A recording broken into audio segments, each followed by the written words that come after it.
Assalamualaikum warahmatullahi wabarakatuh. Salam sejahtera bagi kita semua. Semoga kita semua diberikan limpahan kesehatan, rezeki maupun hidayah. Kali ini saya Indri Jaya Gunawan akan memaparkan materi tentang sosialisasi digital marketing. Adapun nanti materi yang akan dibahas adalah pemanfaatan media sosial, Instagram bisnis, tips konten yang menarik, aplikasi membuat konten. Nah, kali ini saya akan membahas pertama yaitu apa itu digitalisasi marketing. Jadi, digitalisasi marketing ini merupakan dampak dari perkembangan teknologi di mana memberikan perubahan kehidupan bagi kehidupan manusia, baik itu cara berkomunikasi, bertindak, membuat keputusan. Nah, kegiatan pemasaran tidak terlepas dari teknologi digital sehingga memunculkan istilah baru yaitu digitalisasi marketing. Nah, kemudian digital marketing merupakan suatu inti dari bisnis digital di mana perusahaan itu dekat dengan konsumen. Dengan pemanfaatan digital marketing ini, distribusi bisa menjadi lebih luas, kemudian volume penjualan juga meningkat. Kemudian dengan pemanfaatan media digital berupa mesin pencari, iklan online maupun afiliasi pemasaran. Nah, afiliasi pemasaran merupakan suatu strategi iklan digital di mana atau iklan online di mana para pemasar itu memanfaatkan pihak ketiga. Kemudian digital marketing merupakan metode pemasaran yang menggunakan media elektronik dan internet, di mana ada dua bentuk media elektronik, yaitu yang pertama media sosial berupa Instagram, Facebook, YouTube, Twitter dan lain sebagainya, dan kemudian ada marketplace yaitu seperti Shopee, Tokopedia, Lazada dan sebagainya. Nah, ada kelebihan penggunaan digital marketing. Yang pertama, memberikan kemudahan mendapatkan jangkauan audiens yang sangat luas, di mana dengan digital marketing tidak ada antara batasan ruang dan waktu, sehingga pengusaha bisa leluasa mempromosikan produknya. Kemudian membuat pola pemasaran menjadi lebih efektif, artinya produk itu lebih tepat sasaran. Kemudian biaya periklanan yang terjangkau dibandingkan dengan periklanan konvensional seperti cetak banner kemudian ditaruh di jalan-jalan, itu biayanya lebih mahal. Kemudian banyak data yang didapatkan untuk mengembangkan strategi marketing. Nah, dari pemanfaatan digital marketing ini pasti ada jejak digital, di mana jejak tersebut bisa dimanfaatkan atau digunakan sebagai perencanaan strategi yang baik untuk kedepannya. Kemudian pemanfaatan media sosial. Media sosial sendiri terdapat banyak macam, yaitu Instagram, WhatsApp bisnis, Facebook, YouTube, Google Ads dan lain-lain. Adapun saya memfokuskan pemasaran kepada Instagram karena berdasarkan survei dari mnews.co.id menyatakan bahwa Indonesia berada pada urutan atau posisi Instagram terbanyak atau terbesar di Asia Tenggara, sehingga kita sebagai pelaku usaha harus peka terhadap kondisi yang ada dengan memanfaatkan potensi-potensi tersebut.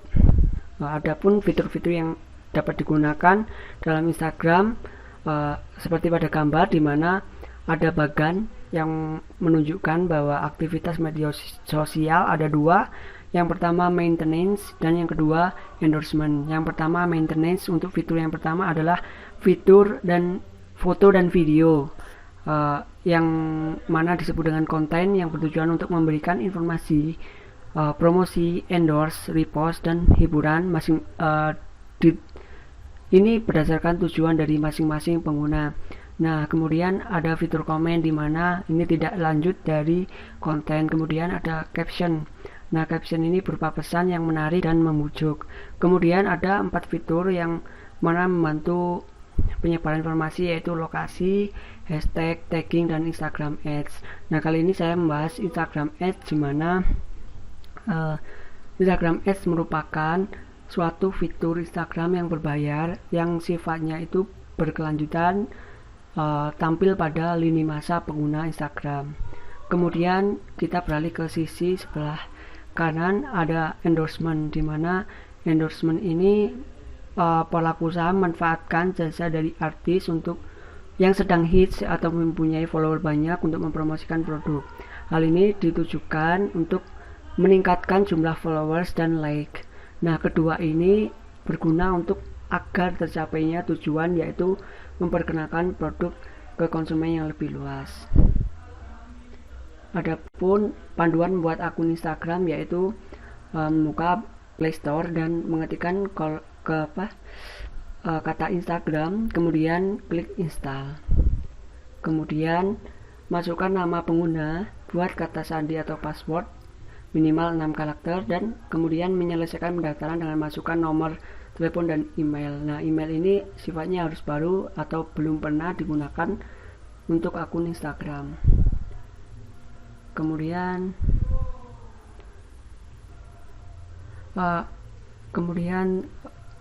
adalah tampilan foto profil, di mana Anda perlu menambahkan foto profil ini berupa label atau merek Anda semua. Kemudian ini merupakan akun Instagram biasa. Kemudian kita perlu beralih ke akun Instagram bisnis.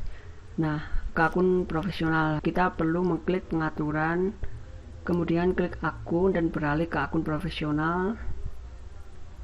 Dan ini merupakan tampilan dari fitur akun profesional, di mana fitur-fitur untuk bisnis itu ada di sini.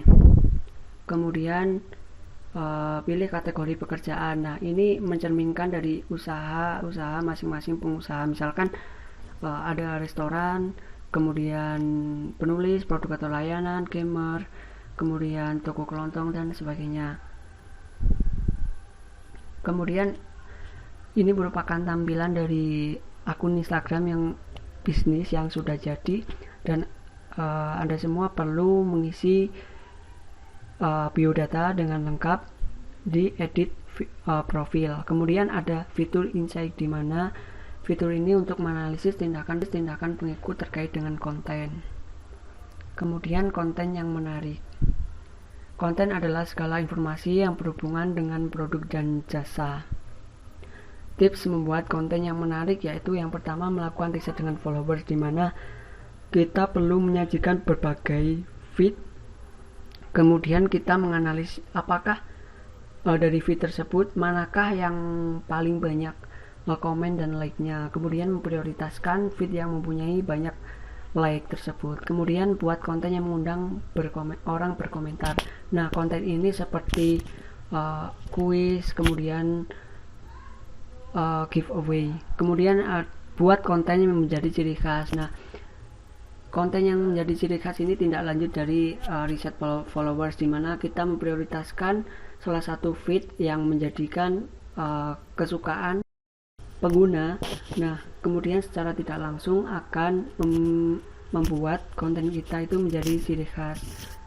Kemudian konsisten, artinya kita perlu menjadwalkan saat jam-jam kapan, kemudian hari apa saja itu uploadnya, itu harus konsisten.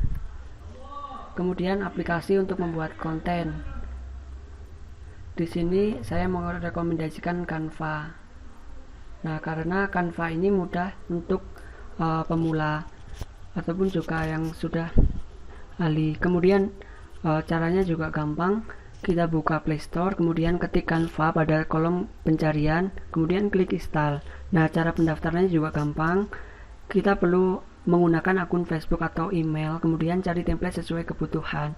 Nah, sesuai kebutuhan ini misalkan sesuai dengan kategori pekerjaan atau usaha panjenengan semua. Terus kemudian setelah memilih atau mengklik template sesuai kebutuhan, nanti disajikan berbagai template. Nah, itu nanti Anda memilih sesuai dengan kebutuhan dan diedit dengan sesuai dengan kebutuhan. Setelah itu